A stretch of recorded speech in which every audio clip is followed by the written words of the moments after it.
There are other rules. If you're in group therapy for domestic violence or any of the other issues I work with, which are all criminal issues, if you say something that's racist, if you say something that's sexist, you have to immediately drop and give me 10 push-ups. There's a version of this conversation that we hear all the time, right? Abusive men are broken and they're acting out of pain. And if they just get the right help and the right therapy or the right partner, they'll change. But what if that's not the full story? What if some of what we believe about abusive men just isn't true? So today's episode is actually very different than what I usually do, because instead of talking about abusive men sort of from the outside, we're going to be talking to someone who has spent decades sitting across the table from these men that we're talking about. So I want to introduce my guest, Stephen Ng, who is a licensed marriage and family therapist and has spent years doing this work. So I want to kick it over to you to really introduce yourself and your work, what your experience is, so that we really know who we're talking to today. Sure. And thank you, Lisa. I'm glad to be here. I think for this audience, it's important to know that I didn't come to this work by accident. When I was a little boy in first grade, this is my earliest childhood memory, my mother had already left my father, divorced him, and she picked up my little brother, a babe in arms, and moved to Reno. In those days, that would be in the 1950s, believe it or not. I guess it wasn't that hard to find people because he stalked her and then broke into our apartment at around midnight. And I awoke to the sound of her body being slammed into the walls and her crying for help. And as little as I was, I hope people will understand. It kind of chokes me up even now to think about it. But I was so little, I was overwhelmed and I was confused. It was emotionally more than I could handle. And so I don't feel great about this, but I did pull the pillow over my head trying to block the noise, the sounds of her crying, because, she's my mom and I should have helped her, but he's my dad and he's this authority figure. And I just felt so torn and tormented. Well, the pillow was utterly ineffective. And I finally ended up sitting bolt upright in my bed and started yelling, "Stop it, stop it, stop it." Kind of chokes me up to think about it. And then there was just this, as loud as the abuse and the violence had been, it became that silent, that quiet. And it was as if my father had been reminded, oh, I've awakened the children, as if that wasn't going to happen anyway, doing what he was doing. And he left. And the next morning, I didn't get up or go out of bed. My mother didn't come in and talk to me. And the next morning, we never discussed it. So that was my beginning, my entree into the world of domestic violence. And of course, like most American boys at that time, I was raised with the ethos that boys don't hit girls. And I grew up with that. And for some reason, I had always despised psychotherapy. And so I wasn't particularly interested in that. And it wasn't until a lot of life experience and some rather spectacular failures on my own part in terms of trying to have relationships that I decided to go to Al-Anon, because by this time my mother had become an alcoholic. I went to Al-Anon and I also went to adult children of alcoholics. And I was amazed. I was amazed at how much help I got. And then after a year and a half, I felt like, wait a minute, this stuff really works. I need to go back to school. And I did, and became a therapist and was licensed at around age 37. And I've been working ever since. And people ask me, well, are you ever going to retire? And I'm never going to retire. Now I have a chance on, social media like today with you to reach out to a larger world, because it's not so much that I'm looking for followers, but I'm really looking for partners who will help me change this world, because we have lost our way when it comes to domesticity and violence and what a home should be like. And we need some help. So I still work, and I still work with men every day. Mostly, I would say, maybe 50-50 in groups and individually. And so there I am seated in my office, and I have maybe 10 very abusive men around me. In the last 26 years, I've been working with men who commit violent sex crimes against women. And, I know it sounds horrible to people hearing that, and I can tell by the look on your face, this is disturbing, but it's actually so fulfilling because, we say, at least here in America, we say, oh, that is so sick. I can't believe he did that. But it's literally true that he is sick and he does need help. And I am delighted to be of help to these guys, and they are delighted to receive help. So that's where I'm coming from with all this. And all the things I have to say today really are going to be based on that life experience. That's amazing.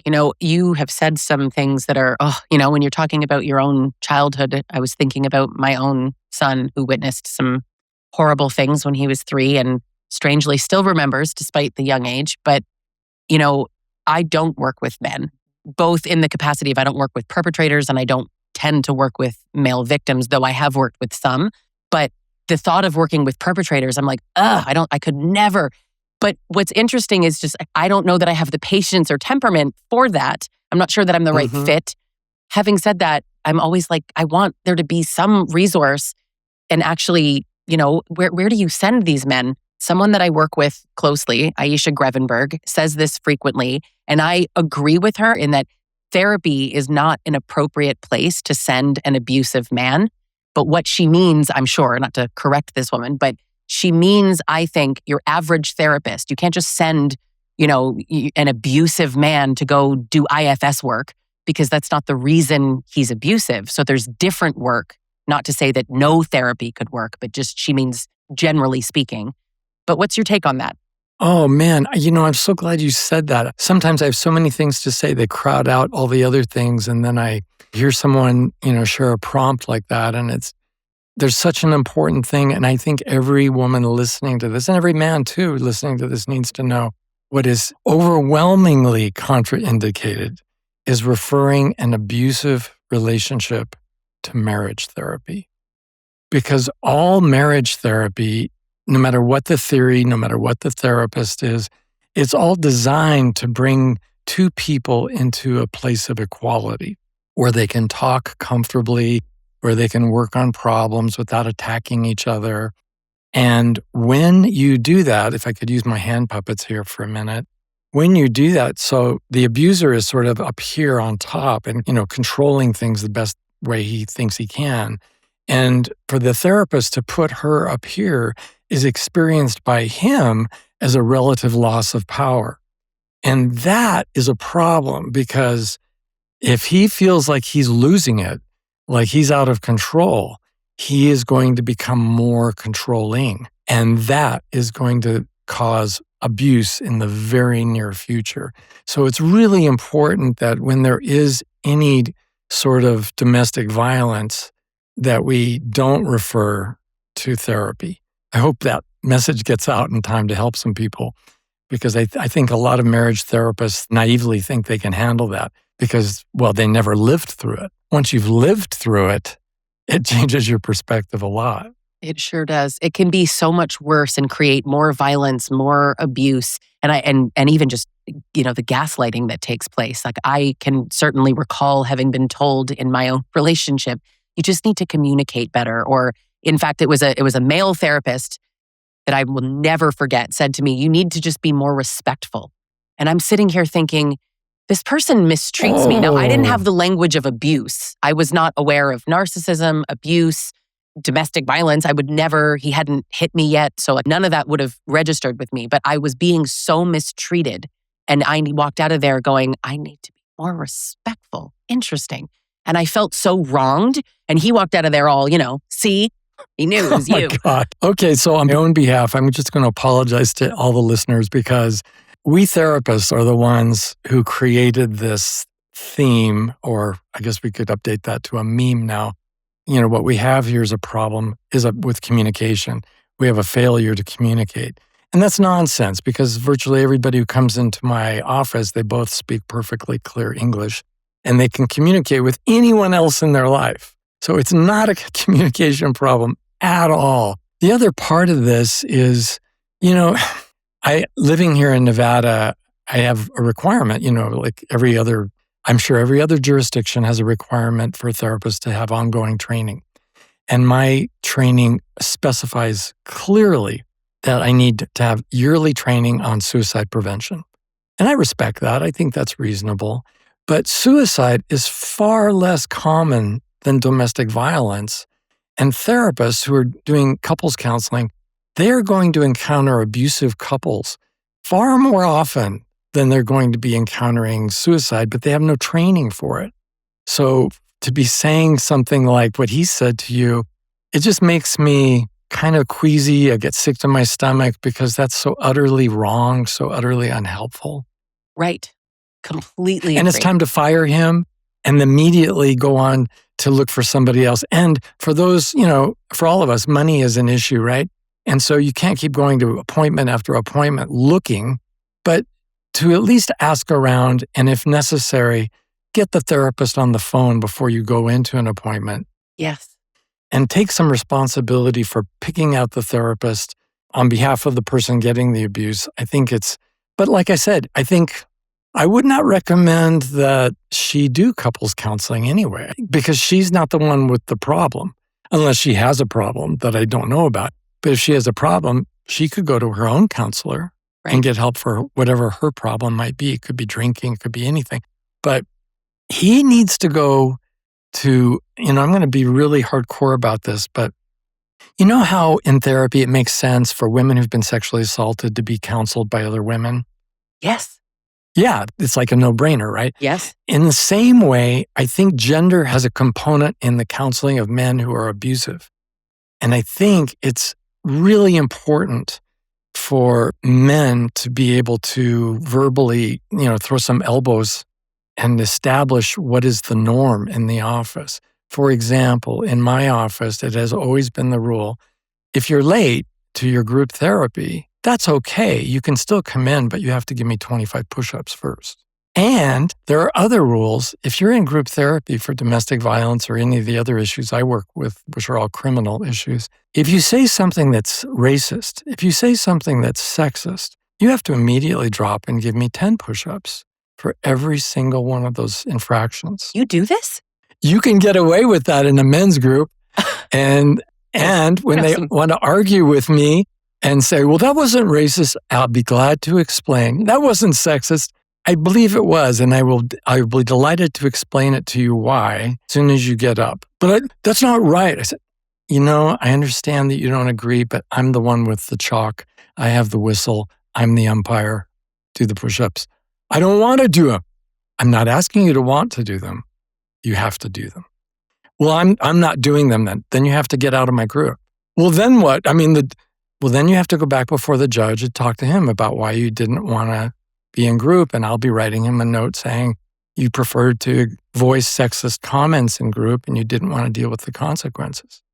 Wow. And so I share this with you, not in the spirit of braggadocio, but we men if you try out for any football team, it's not unusual to have a high school coach who is a teacher for the school district to be yelling your name and calling you out and saying all kinds of very rude things.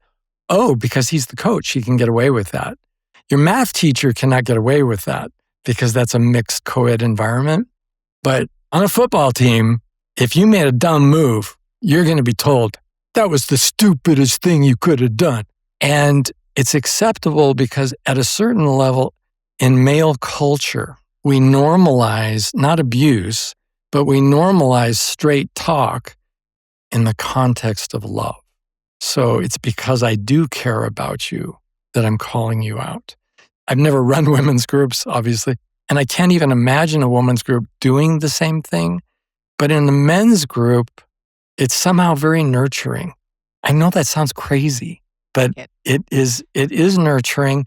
And it sometimes gets very heated to the point where I have to say, you have to leave now or I'm calling the police. Because he doesn't want to surrender. He doesn't want to, the rules don't apply to him. Right. So, yeah. Well, and that's Of course they do. And I think, my experience, both personal experience and in working with so many women, the entitlement that's there, and frankly, the superiority, I think, as well, but this sort of entitlement, this justification, right? I only yelled because she wouldn't listen. I had to put her in a chokehold. I had to push her against the wall. I had to throw her up a staircase in my case.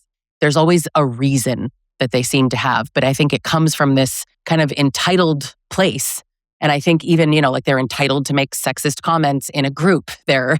So having another man there to sort of call them out, I think a lot of men seem to almost be performing for other men. Like you're performing misogyny. We laugh at women. We're all sexist. We're all like that. So I love hearing a man say, we don't do this. That's not what being a man is. That's not what we do. That's not how we treat people or women. That's exactly why I'm looking for partners because, if I help 10 guys in a group, I've helped 10 guys. And if you multiply that in the number of years I've been doing this, the number of groups per week, and it just is a drop in the bucket. And we need a cultural shift. We need to get back to the idea, an ethos, if you will, of where men take pride in how gentle they are with women, where men can take pride in being relationship skilled and in embracing their feelings, including the feelings that they would be taught by the Manosphere, the feelings that make them look weak. Because it takes guts to own your feelings when your feelings aren't, strong and cool and all of that. When you're feeling afraid and when you're feeling hurt or you're feeling weak right now, those feelings are not ones that men are encouraged to ever share. Usually not in their own families, certainly not by the school system, and not even in church, which I find very odd that churches can't be a part of this. But I think they could. I just don't think they're thinking about it. And I don't think they're taking action. So, I don't want to sound like I'm trying to paint myself as a badass because I'm really not. It's just that if I allow abuse of women to go on verbally in my office, it negates the whole meaning and purpose of my existence. So I can't do that. And I've had men show up for family therapy where the divorced wife has her son with her and he shows up uninvited. And I've had to stand at the door of my office and say, you cannot come in here. And they will argue with me. And I'm really clear on boundaries in this situation, not always in life, of course, but I'm really clear. And no, you cannot enter my office. And if you stay here, I will call the police and have you arrested for trespassing. And they still will continue to argue, but I'm very absolutely committed to calling the police. And I have no problem with that. Now, I take all of this probably because of my childhood so much to heart. But it is also true that as an adult, I've experienced abuse in and out of my office. And 4 years ago, I had a man show up who claimed he had an appointment. He did not. He gave me a fictitious name. And then he did something very clever. He asked me if he could have a Kleenex. And I said, of course, and I turned to get him a Kleenex. He followed me over to the Kleenex box and stabbed me multiple times. And I blacked out. I went down to my knees. And then the second time he stabbed me right here and here, he'd stabbed me on both sides of my neck down into the chest. And I've never experienced adrenaline before like that. It was like rising from the dead. I'm telling you, it was like some cartoon figure. I stood up and we started fighting. And at the end of it all, there was blood all over the office. And it was very much like one of those crime scenes from the drama Dexter. Yes.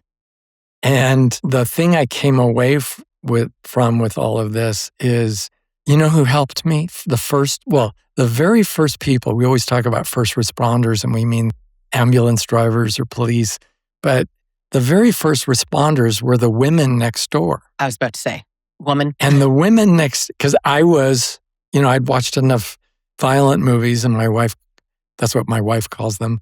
I call them training films. And when you're being attacked, you're supposed to cry out for help.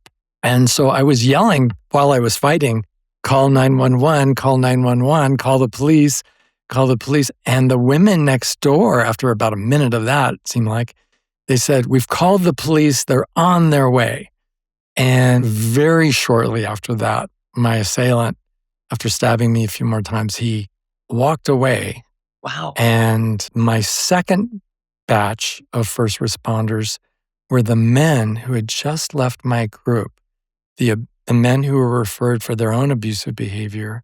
They were outside talking, and as they often do after a group. And he walked right by them as if nothing had happened. And then I came out because I followed him out. I wanted to make sure I got his license plate, if nothing else. And he walked away, and I'm covered in blood. I was just like Carrie from the movie. I'm covered in blood. And I said, that guy just attacked me. Could one of you follow him, but don't let yourself get hurt? And without saying another word, one of them spun on his heels, turned on his video on his phone, and he followed the guy for 3 blocks until the police showed up and arrested the man. And he ended up being a key witness in the trial for attempted murder. So, we are, all of us, complicated. We are more than just one thing. And even my abusive clients, approximately 30% of them themselves, of my clients who've committed sex crimes, 30% have been sexually abused themselves. So we can be more than one thing. Yes, we absolutely can. There's this, I guess, huge conversation about like where abuse comes from. Now, where I sit in dealing with women who've been abused, I think that victims spend way too much time talking about, but why? Now, Lundy Bancroft's book, right? Why does he do that? I love the book, phenomenal book. Where would we be without it? However, that's step one. And I think we need to know, why does he do that? But I think, what is the impact on her is actually a better question in the context of the work that I do. But your work also comes from, why do you do that, right? That's your whole thing, I would assume. So we think, when you're in it anyway, like insecurity and trauma, or they just need anger management. But where does power and control fit into this? One of my pet peeves even here in my town, we refer to this kind of counseling as anger management. He's been sentenced to 6 months of anger management. And that's unfortunate because, and I guess I should also come clean here. As a little boy in my family, there was so much craziness, alcohol abuse, domestic violence, and all the rest. My father was eventually murdered by the police here in town when I was a little boy. And because they were afraid of him, right? So when we talk about anger management, that's such a red herring, because I know that I could abuse my little brother if I was angry, and I did. I know that I also abused him just because I was being controlling. I was just being mean. And also, there was a contributing element that I was put in charge of being his daycare provider when I was 7, kind of young. And it took me many years. It took me, like 25 years to stop taking responsibility for that and to realize, I too was a victim, because I never should have been put in charge of raising my little brother when I was that age. That's nuts. But times were what they were, and my mother was a single mom, and it was the 60s, and there wasn't a widespread availability of daycare. And I don't know that she ever could have afforded it had that been a thing. So families do what they do to survive. And when I think about anger management, it kind of implies, you did this because you got angry. Right. And I think that that's simply not true. And the deeper truth is something men will never tell you. But the deeper truth is that anger is always a secondary emotion, and the primary emotion is fear. Men are not going to tell you or their wives just how very afraid they are, afraid of losing control, afraid of losing her, afraid that she doesn't respect them anymore, afraid that he's never going to be good enough to have her love, afraid of, there are thousands of things different men can be afraid of. And that's one of the key components of treatment, is to learn to identify your fears, first of all, by learning the word. And it's not a dirty word to say, I'm afraid or I feel scared right now. And then to start managing your emotions intelligently. That's what every man needs to learn. And I think, you said you had a little boy, right? For your little boy to grow up understanding being afraid doesn't make me less of a man. It's not an attack on my masculinity, but failing to face my fears. Now we're talking about some lack of courage, some real lack of manhood. And Gandhi said, any attempt to impose my will on another is an act of violence. So the alternative then for our boys is to teach them, instead of trying to get an illusion of control and safety by controlling the people around you, look inside and admit that you're afraid and do what you need to do to take care of yourself instead of controlling the people around you. Whether it's yelling at your wife or yelling at your kids or being violent or any of these other things, to just admit, oh, okay, I'm really afraid when they talk this way. And I may need a timeout. I may need a counselor. I may need an entirely different marriage or a different life. But whatever the solution is, there is no marital problem that ever is going to improve one iota by the addition of small, judicious amounts of abuse. Abuse is a dead end. So whether it's physical abuse that we're talking about, or on the continuum of abuse, abuse doesn't start. Domestic violence doesn't start with a punch to the face. It starts with that lack of respect for my partner as an equal. Right. And so I really need to go back there and start off with that mindset first. That she is my equal, but she may not be the right partner for me. Maybe we need to go to a counselor to get some help figuring this out. Or maybe one or both of us need to look in the mirror and admit to ourselves, oops, I made a mistake. I thought I was doing a great job at mate selection. Turns out, not so great. It's hard to think about all the different reasons. Like, I think my own brain, I'm just so far past, I don't care why they do it, just get away from them. Like, I help women leave, stay safe, right? And get out, because these trauma bonds that keep women so stuck, and just the deep attachment that exists in these relationships, and the way that a lot of abusive men, as you're pointing out, really want that control. They don't let their spouse leave. That's not an option. They block doors, they beg, they get angry.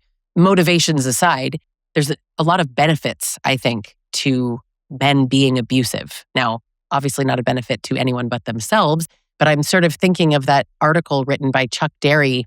I don't know if you've read it, but either way, it was an article that he wrote not recently at all, but on the concept of all the benefits that men themselves who attended his Batterer programs outlined as why they were doing it. Because he was like, why? Like, why aren't these classes working? What's going on here?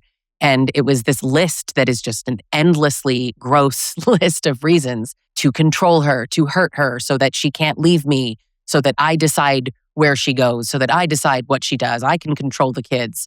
It was so overtly to control her.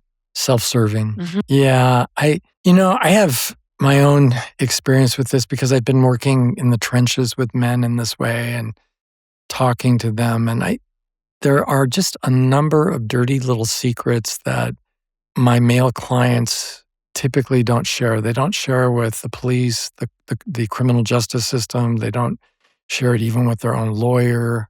And they don't share it with me or their group till after they've seen other people model behavior of sharing, after other people have admitted certain things.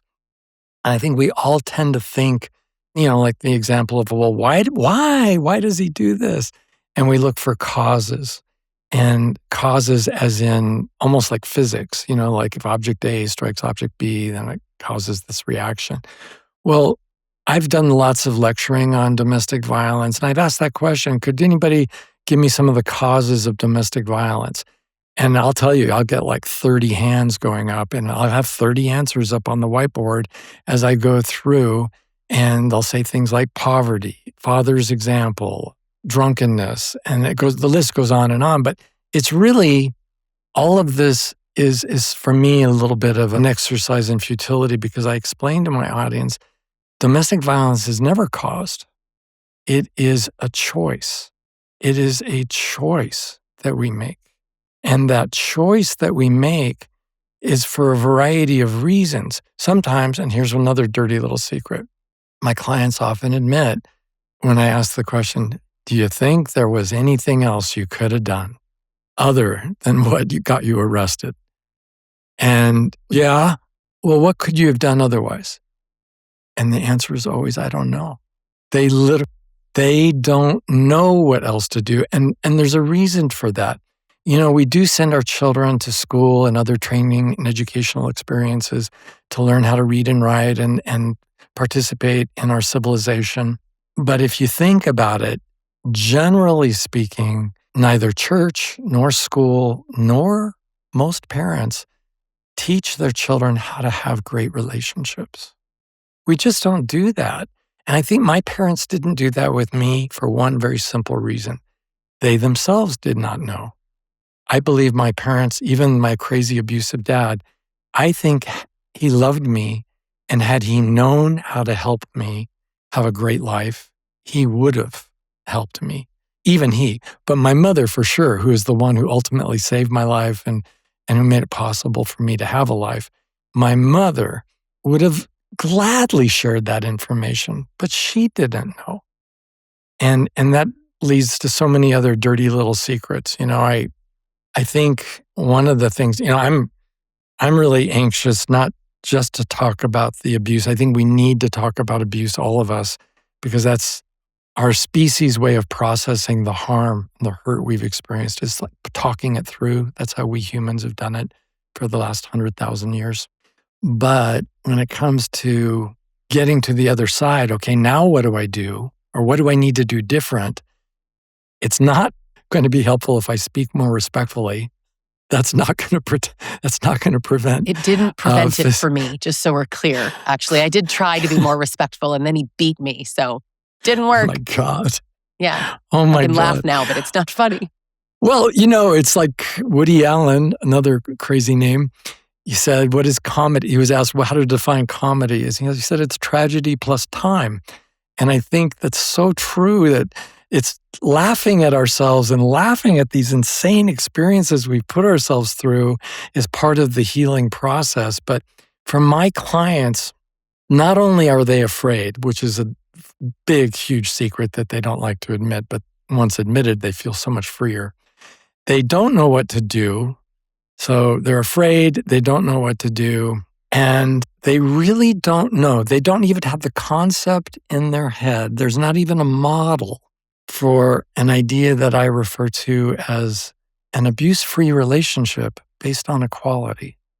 And I'll ask them the question, would you ever be interested in an abuse-free relationship based on equality? And 32 years ago, it's what I asked my current wife, my now wife. I asked her that question, and there was this long pause over the telephone. We were talking on the phone, and she thought about it long and hard, and she said, I think I would. But she was 31 at the time, and I was 40, and she had never considered that either. It's not a sentence that we use in our culture. We need to change that, because that has to become part, as we all look in the mirror and we ask ourselves, how in the world did I get into this? How did I ever pick this? What is it about me that made me stay as long as I did? Yeah. For all those years. Shame. Yes. So, okay, I need to figure that, but I need to figure out the answers to those questions. And some of it is my own ignorance. Some of it is a lack of examples of how to cope with abuse. But even the idea, I've had thousands of people correct me saying, well, there's going to be some abuse in every relationship, Steve. And disagree. I always laugh at that, because I've been in a marriage for 32 years now with no abuse. I can't say no, because she's given me some stern looks here and there.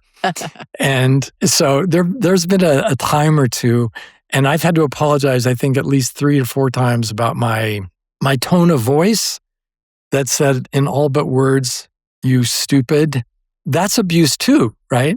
And I've had to apologize for that. And that's what, in the abuse-free life, it doesn't mean that I'm going to be perfect, but it means I'm going to always take responsibility for what it is I've said and what it is I have done, because it doesn't matter how badly the other person behaves. I alone am 100% responsible for everything I say and everything I do. So even if they got abusive, and I've heard this from so many men, well, I never would have if she hadn't of. Right. It's her fault. And yeah. And okay, she was screaming at you. I get that. But even if she was, you still have choices.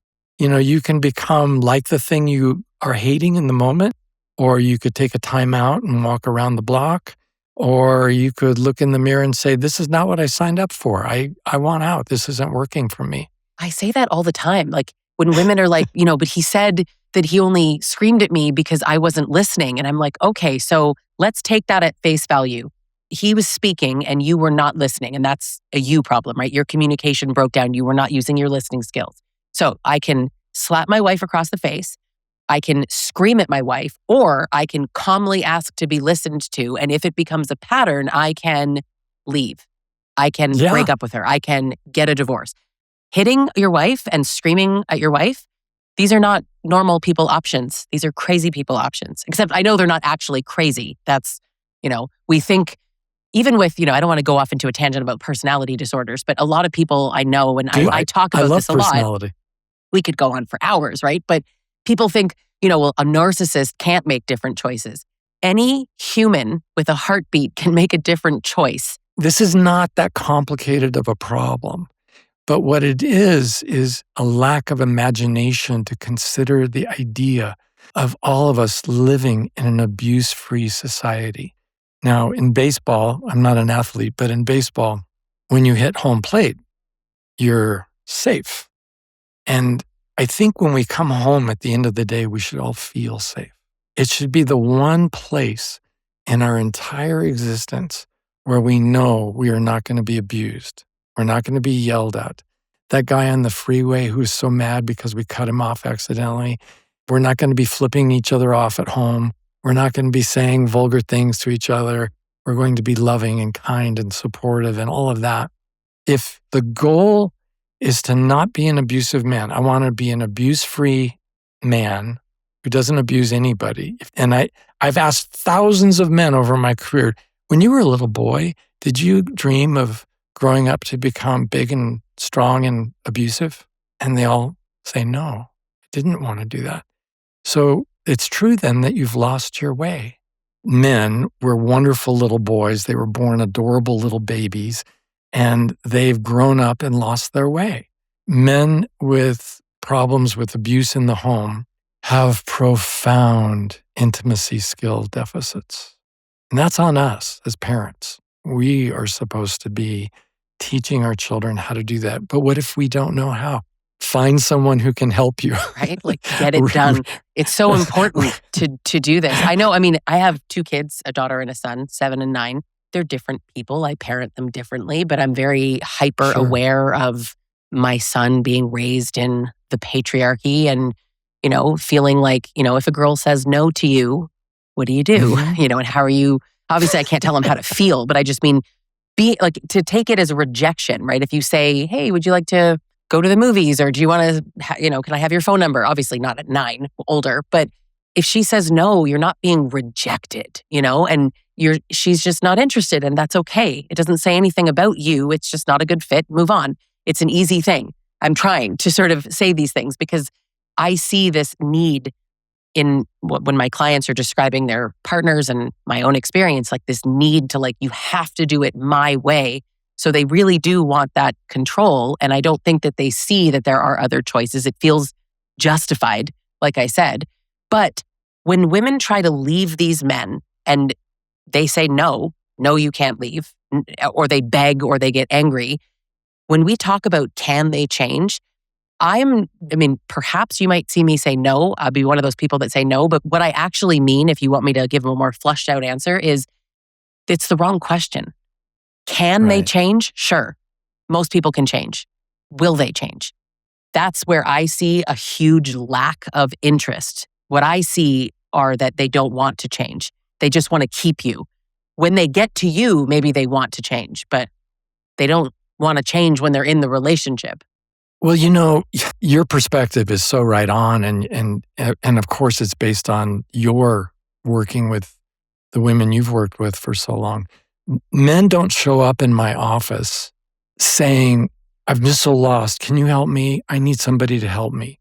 Because admitting that you're flawed is something men have been trained not to do, right? Mhm. But ideally, and for me, it's always, I will not work with someone who's abusive unless I can put him in a group, because the group strength is that we come to a consensus of what is masculinity, what is true courage, what is the life worth living. And under no circumstances does anyone in my group ever get some sort of tacit approval or overt approval for abusive behavior. Many men have come to me and said, "Yeah, but she didn't say no in a nice way. She said, no, why would somebody like me ever want to go out with somebody like you?" And I laugh, as I often do. I've been accused of laughing inappropriately. But I laugh to be dismissive of the so-called insult or slight, because she's doing you a favor, man. She is letting you know that she has absolutely no regard for you whatsoever. And in that case, and you might share this with your little boy, if a girl is that clear about not liking you, would you ever want such a girl in your life? Right. Of course not. You don't have to spend money on dating her. You don't have to lose time trying to pursue a relationship where she doesn't care about you. You get to move on. She told you who she was right up front. Well, at least regarding you, maybe she'll be a great partner for some other guy, but definitely not for you. And that's okay, because I don't need all the women on the planet to approve of Stevening. I just need a few. And when I say that to other men, they all, yeah, that's right. I don't need everybody to like me. And they've never had the proposition posed to them in that way, that because they do take it as rejection and they do feel hurt. And now they're enraged. And just like if some guy said something to them, they'd want to get in a fight. And so one of my favorites since I stepped away from religion is Baruch Spinoza, who was excommunicated from his synagogue in the 1700s, 1600s, somewhere back there. And he said, to understand is to be free. I feel that, and I think of that every day, because when I see someone behaving in an insanely abusive, crazy, self-defeating pattern of behavior, I really want to understand. And usually evil and other similar diagnoses are utterly unhelpful. And instead, men want the same things that I want, that you want. They want love, they want respect, they like to have a happy, peaceful home, that kind of thing. But they just really don't know how to do it. And it's not helping that he turned to drinking to deal with his feelings. It doesn't help that he turned to drugs. It doesn't help that he gambles away all of his paychecks. We have all these self-defeating patterns of behavior to cope with our pain. For some of us, it's compulsive overeating. For some of us, it's compulsively avoiding food altogether, and we starve ourselves. And there are just so many compulsive behaviors that so long as we're engaged in those, we know that we're really not dealing with our feelings. And a takeaway, I think, I really wanted to share this, with the women listening.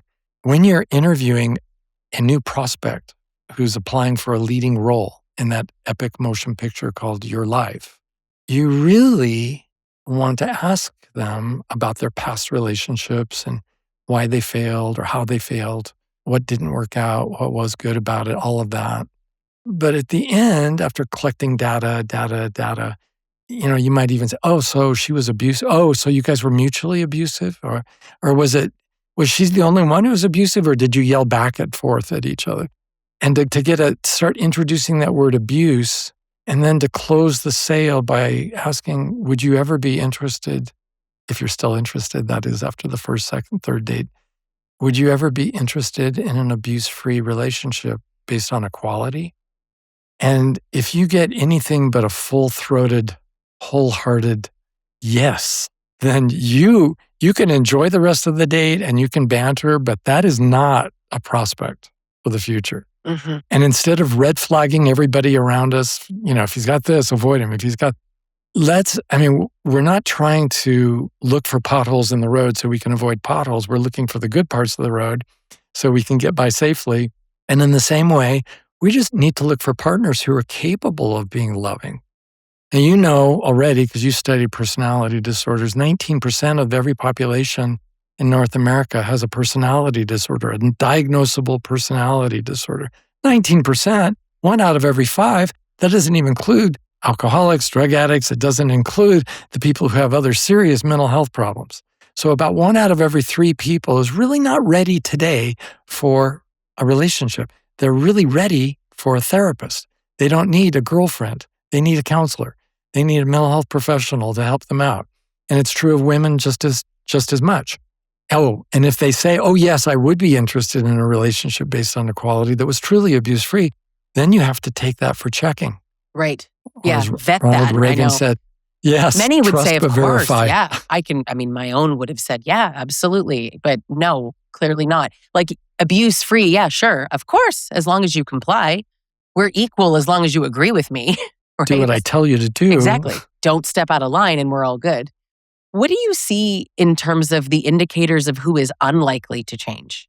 Well, the thing I just said, not to repeat it, but if you get any pushback on that, like the guys in the Manosphere, right? And that's, to me, a group of, I'm going to say it, sexual predators who are preying on our young boys, trying to seduce them into a misogynistic lifestyle. And the payoff for these men is the money that they get from the boys who are following them on their websites. And I think anything that's like that or of that ilk that says, oh no, I love Andrew Tate, and I've had guys say that to me, like just straight up. Yeah. I love Andrew Tate. That's not a guy dude, we need to talk, because that is never going to work, because Andrew Tate does not respect women. The women that I talk to, this sort of, you see a huge resistance to accountability, like almost a friggin' allergy to accountability and the externalization of blame. And as I sort of look at the socialization of men are far more likely to externalize blame and women are far more likely to internalize it. So if something happens in a relationship, he is more likely to be like, you did this, you caused this. And she's more likely to go, what did I do that made him do that? So it's kind of almost like the perfect, or perhaps not perfect, storm that when men and women get together, if he's got abusive tendencies or is straight up abusive, she's going to be perfect for that because she's going to wonder what she did and that's what he wants. But when you see this almost like chronic lack of accountability, every possible direction you go in, he's just, it's you. I had no choice, but she this. And lies and promises change. And it's just an ongoing pattern. Do you think those men would benefit from programs like what you run and groups? Do you think that would actually get them to change? Because I just see like women spend years banging their head against a wall, hoping that they change, wasting their lives, thinking he might change.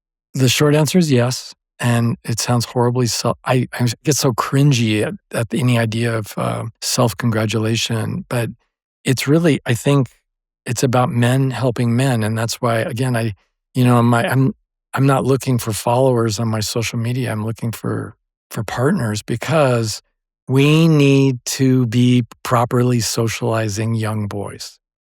And if we are not doing that, we're not giving them the tools to handle the terrific challenges ahead of them as adults in a relationship.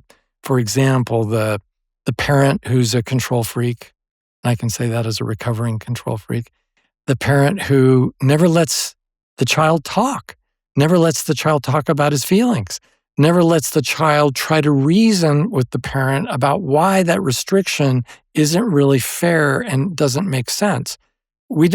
Our children need these practice sessions with us because someday they're going to need to talk to somebody. And if they don't have that, I think, we do them a huge disservice. So, my mom, I was raised by a single mom, and we can all say, well, especially in America, I was in that first wave of so many divorces in America, now 50% or more, well, much more than 50% if you count second third and fourth marriages, there's enough blame to go around for everybody. And I think for men to be men, there's something spiritual that has to happen where, we walk by a room full of men and I can say, how many men, Lisa, how many men are in that room? And you can count them and say, okay, 13. But if I say, how many of them are real men? Well, neither one of us know the answer to that because that's something on the inside, right? And teaching our boys what is a real man is going to have to mean something spiritual, cultural, that we're not doing a good job of teaching. We're just not. And so I hate to blame those little boys who grow up to become the young men who become abusive because they're gravitating to the Manosphere because we're not talking to them about what manhood is all about. And in my groups, I think there's so much hope for a men's group, but it has to be with a therapist who's willing to buck the tide, be the bad guy, where he's not looking for some sort of appraise or affirmation from the guys he's supposed to be helping. That would be very counterproductive. Instead, it's more like the lion tamer walking into the cage with the whip and the chair, but from a motive of love. I'm not here to rub their noses in their abuse, but if some guy does the minimization of his abuse, the denial of his abuse, I didn't even hit her, or the blaming, well, I only hit her because she blah, blah, blah. I think for me as a man, I said, and you just explained why no woman in her right mind would ever want to be with you. What do you mean? Well, your solution to every problem that overwhelms you is to become abusive. That's the thing. I even had a client who's very much bigger than I am and younger, and he was confronting me. I said, it's your turn to do this exercise. And he said, go on to somebody else. And I said, no, it's your turn. And I said, go on to somebody else. And I said, oh, okay. So you're trying to intimidate me to keep me from having you participate. I get that. But yeah, that's not going to work for me. You still have to go. And he said, you're intimidated? I said, oh yeah, but you still got to do this. And he shook his head because he was utterly confused. And I would never expect a woman in a relationship with him to respond that way. It's just not safe. But the truth is, by the time a guy is in my group, I already have all the other group members there to back me up. They're not going to let him attack me. Right. And so it's back to that thing where, could I be a good therapist for a woman who'd been sexually assaulted? I don't think so. Can a wife be a good counselor to a husband who's abusive? No. I don't think Nor so. should she try. That's the thing. Because I have clients who are therapists, right? And they're like, I don't know, how did I miss this? I can fix him. Listen, right? Like, it's not our job. Women are not rehab centers for broken men. You can go ahead and do that. But the wives, the girlfriends, the women, this is why I think it's such an interesting conversation, because what they admit to you, what they admit to their wives and girlfriends, and, having spoken with plenty of people, men, in fact, who host Batterers programs and things like that. I've interviewed Chuck Derry. I think it's so interesting on what they'll admit in a room full of men. So I think one of the biggest takeaways is that if there's any chance of their change, it's not therapy, it's not marriage therapy, it's men's groups, in your opinion. Now, my question is here, is it court ordered to see you? Because I feel like you're going to get a lot of leads from this, a lot of husband referrals from my audience. But how do people get in to work with you? Are they choosing this? Because that also concerns me, that they're not choosing it, they're being forced. Yeah, now they've changed things, and I've moved in a different direction with my life because now I'm working with people convicted of sex crimes. Also, I'm not doing any of this social media to get more clients. I've got too many clients as it is. So what I'm looking for is a conversation like we're having right now to talk about how can we solve this problem, because we can do this. We can figure this out. We can make a better society. You reminded me just now talking about psychotherapists, psychologists who have been abused, and it's just not the right relationship. I was out walking my dog, and I was going through a lovely county park but just getting started. And a man pulls up in his van. He jumps out of his van and a woman gets out of the passenger seat and he slaps her upside the head, like 30 yards from me, maybe 20 yards from me. And I have a feeling that most of us turn and walk away, but I didn't. I forced myself to stare at him. And he looked at me, kind of threatening. And then I kept staring at him.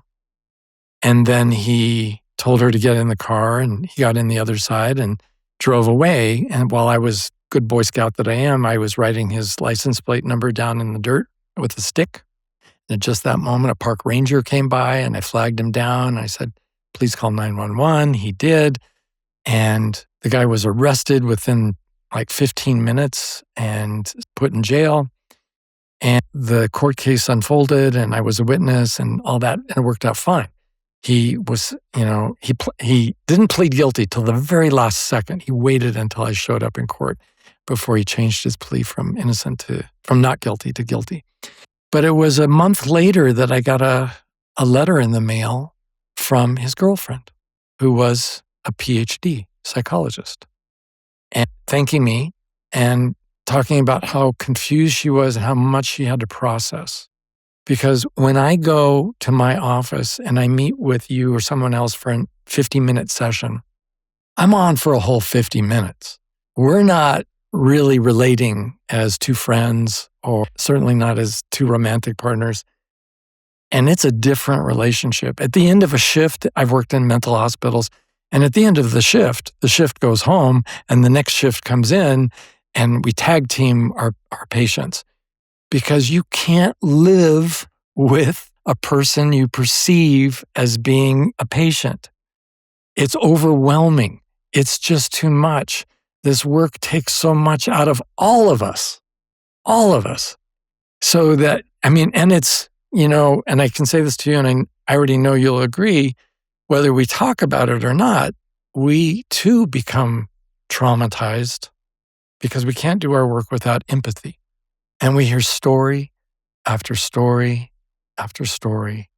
And I can tell you at the end of 35 years, some days I come home feeling like I'm wrung out like a dish rag. I just have nothing left because I just feel so bad for all the people. Every day in my office, men are crying. I don't even want to tell you what the suicide rate is. There's more than enough pain out there for all of us to be helpers, for all of us to participate. And I think, it's really God's own work that you're doing with your children, training them how to have great relationships. And I say that to every mother out there. My mother saved me. And I think mothers can do so much by themselves to have great homes. My mother could never be a great male role model. I don't think I needed a great male role model. I just needed a great role model. And I think a lot of boys don't have that. When I talk about where abuse seems to come from, which, there's a whole topic on its own, but you can kind of attribute it back to, it's massive oversimplification, but like the patriarchy. There's not enough good men, truly good men, or you're calling real men. I never like that phrase because it always implies that you have to act a certain way. And I feel like it's used in the wrong direction usually, right? Your real man has no feelings. A real man has feelings. So, but all that to say, we're just teaching boys that it's okay to behave this way. And it's so performative. I think a lot of times they're performing for other men. So like perform the goodness for other men in groups. But there are so few groups. And when they're court ordered and the guy's sitting there like, fine, I'll be here. But he doesn't really want to be here. I don't know that they're getting anything out of it. Like I know women who's like, my husband took an assault response program, or I once spoke with a Canadian prosecutor. We call it something else here, but a prosecutor who said to me, I'm going to put him in partner assault response. And the good news is it's really effective. Now I was in no headspace to be told that would be effective, but I said to her, I'm curious, when you say effective, how is it that you measure that? And she said, well, what do you mean? Like they don't reoffend. And I said, but listen, by your own definition, he didn't offend yet because you're saying convictions. She said, we can prove that they don't reoffend because they don't go on to be convicted. And I said, well, you're not convicting my abuser. You have just expressed to me that you are giving him a plea deal to get him on a failure to comply charge. So you get your guilty charge and you release a domestic abuser who, P.S., went on to beat the crap out of the woman he cheated with. So thanks for that, right? But it's this, don't worry, he won't go on to reoffend. Well, she didn't charge him either. So I guess he didn't reoffend, but he also didn't offend me. And it happened in both cases. So the measurement is just bananas to me. To say that they don't go on to reoffend, I could flip my desk upside down. That's crazy to me. Well, I'm in the same boat as you, and this is one area where you and I have so much in common again, and that is the criminal justice system.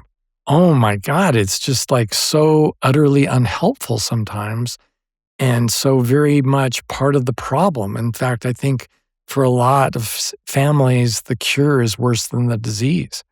It's just so frustrating because they're not measuring the crimes effectively and the behavior. For my clients, I don't know. Again, I am not wanting more referrals to my office, but because I think that is really just a drop in the bucket. I was helping a neighbor at a photo shoot, and the neighbor was getting her makeup done because it was about her medical practice. She was filming a commercial, and she needed a very old white man with no hair to be her patient. And the makeup gal said something about, what does he do for a living? And my neighbor, she said, he's a sex therapist. And I said, well, I'm not really. I work with people convicted of sexual crimes. And that's different, by the way. Yeah, very different. For those listening. The lady the makeup artist made a face of disgust. And then by way of explaining, she said she was the victim of sex abuse when she was a child. And I said, well, that's a terrible thing that happened to you. I like to focus on the men because, for example, I had one man who was a peeper, like peering in women's windows. And we calculated that since he was 13 years old, he had approximately 30,000 victims. If I help him put an end to that, just imagine how many women I have helped. And it was that different shift in the perspective. And I just don't think there's enough Stephen Ng to go around. Yeah. I think it needs all of us. We all have to participate. And, I watched, and you probably remember, at least, I don't know how old you are, but reading about Oprah. Yeah. And every day she was having television shows and mostly a women's audience. And what was going on there is she was shifting the culture by having an audience that was big enough to start talking about the issues that mattered to them. And when women do that as a collective, men are listening. Because men, even if they don't watch Oprah, men are still influenced by that cultural shift and that discussion. And that's what I think you and I need to be doing. We need to be moving the needle on the whole damn culture. See, I get men who don't listen on my page. And to be fair, I'm not speaking to men. So in fact, I think of this creator, her name's Nat Lejeune, and she speaks pretty exclusively about sexual coercion in marriage. So obviously a very sensitive topic. But what's so interesting is that a lot of people get upset with her content as they get upset with mine. And she has been told a million times, if you want to help men, you need to speak differently. And she's like, who said I'm helping men?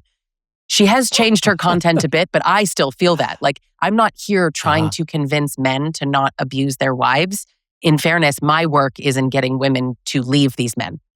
And that's what I do. And I will never stop, no matter how much they could change if they went. And the amount of women that are spending too much time trying to get him to change, I think we can agree that change has to be self-motivated. Whether you get forced into a program or not. My point is you have to end up at some point going, I want to be different.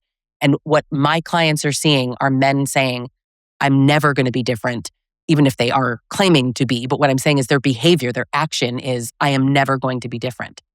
Well, your work is an absolutely vital part of my work. And I hope we can work hand in glove that way. Mm-hmm. Because if more women, I don't want to sound like I'm blaming, but if more women were clear on the bright line that is abuse And if they talked about it before falling in love, before going steady or moving in or getting engaged or getting married, if more women were talking about this as an absolute ethos that you can divorce me, you can dump me, but you can never, ever abuse me.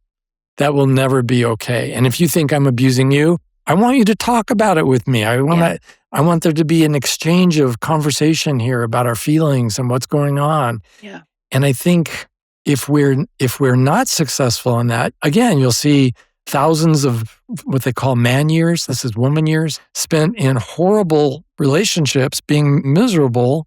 And this is what therapists call a drama, the needless escalation of a problem.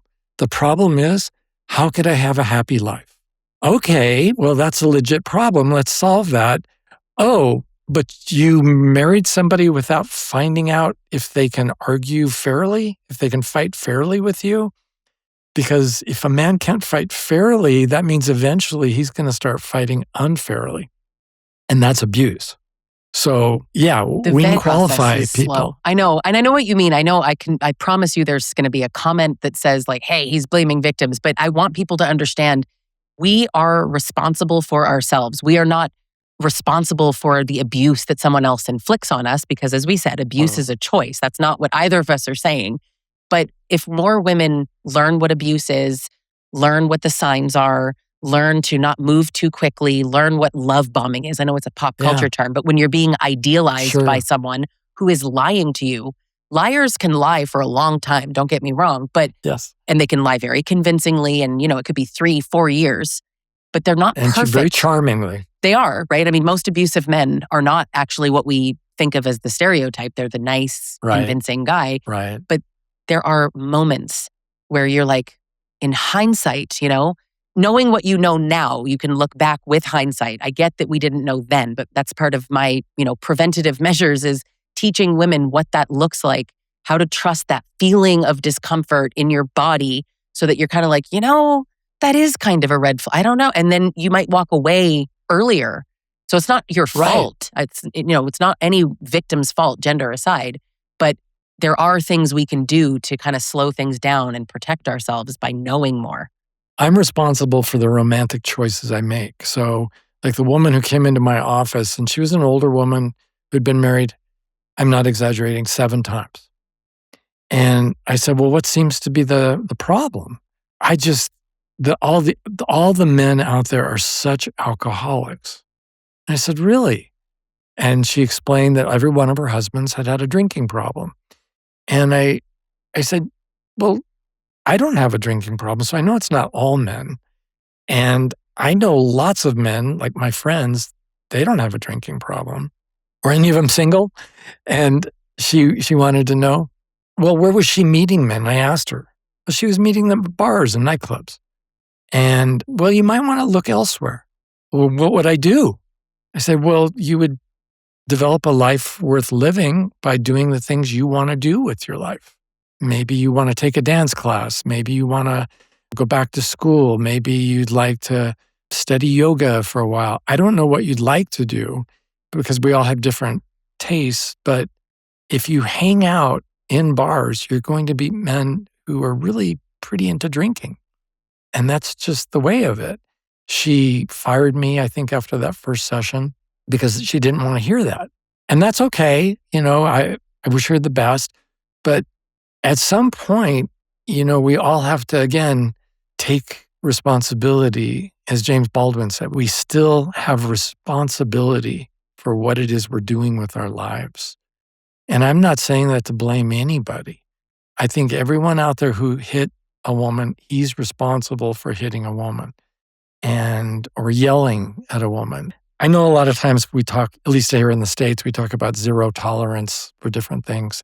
But when it comes to abuse, I think we can have zero tolerance. I do now. I think that's a doable achievement in a life. Yes. And if, your partner, male or female, looks at you and makes a disrespectful gesture or face, or says something, mildly abusive, if we can say mildly, that's not physically abusive, I think we get to confront them. We get to talk.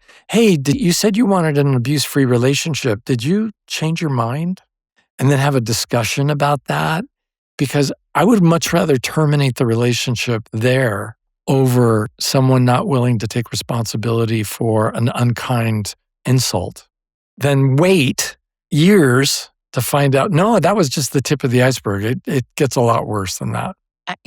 Leaving isn't easy. So it's easy to say, at the first sign of, that's when you leave. The first sign of abuse or disrespect, that's when you leave. I've done it. I know it's hard, but I also would urge women to not seek what's easy and do what's hard. Yes, it's hard to leave your husband. Hard is probably not even the word. Like, it feels impossible. Sometimes these men create, huge financial dependency and threaten to take your children, threaten to kill you. Like, I know.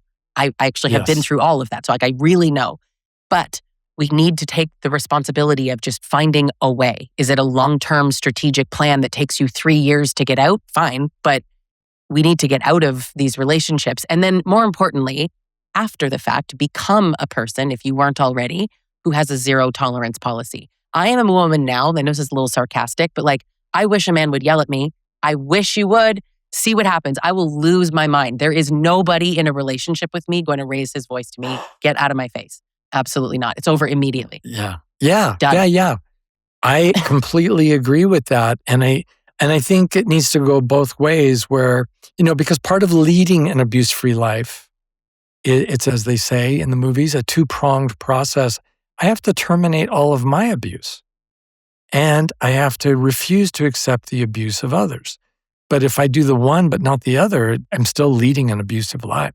So it's absolute zero tolerance. And there's a simple remedy.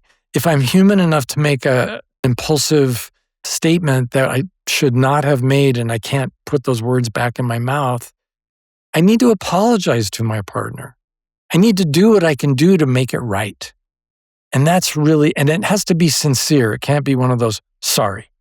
Can't be one of those. It's got to be the real deal where, somebody who hears that goes, oh, he really meant that. He really meant that. And that if we're not getting that, we're doing something really wrong. I so agree. This has been such a good conversation. I think one of the hardest things for women to come to terms with is that, can he change? Why is he doing this? And if we love him enough and support him enough the right way, then something's going to click. Change is self-motivated. He has to want to be different. And if you're not seeing any signs of him being different, it's just not your problem, right? It becomes someone else's problem. If you leave him and one day he goes to a group and gets better, great. But he treated you terribly. He treated you abusively. And we need to let go of that. The behavior is typically working for him. It's benefiting him. So without any real accountability, staying and hoping is not love and it's not a good plan. So I really want people to leave with that message, knowing all the nuance of this conversation. I am confident my audience is going to be like, did he just say things that she normally would not agree with? But again, can they? Yeah, sure. Do they? Only if they are totally self-motivated. Change takes a lot of work. That's the mic drop right there, when you say that, because I couldn't agree more.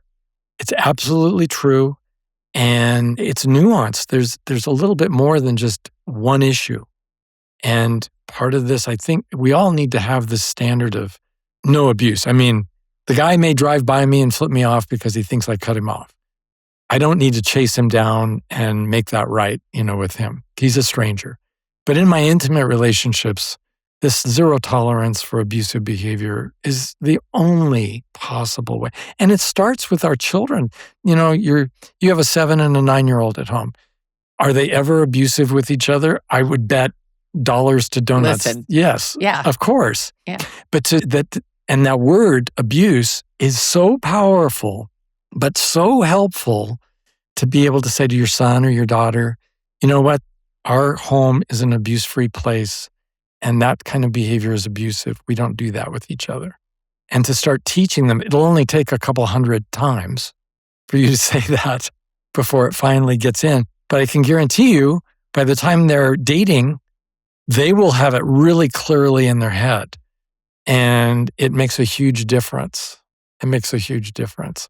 I so agree. Yeah, I've loved this. Teach it Thank you, young. Lisa. My pleasure. Where can people find you?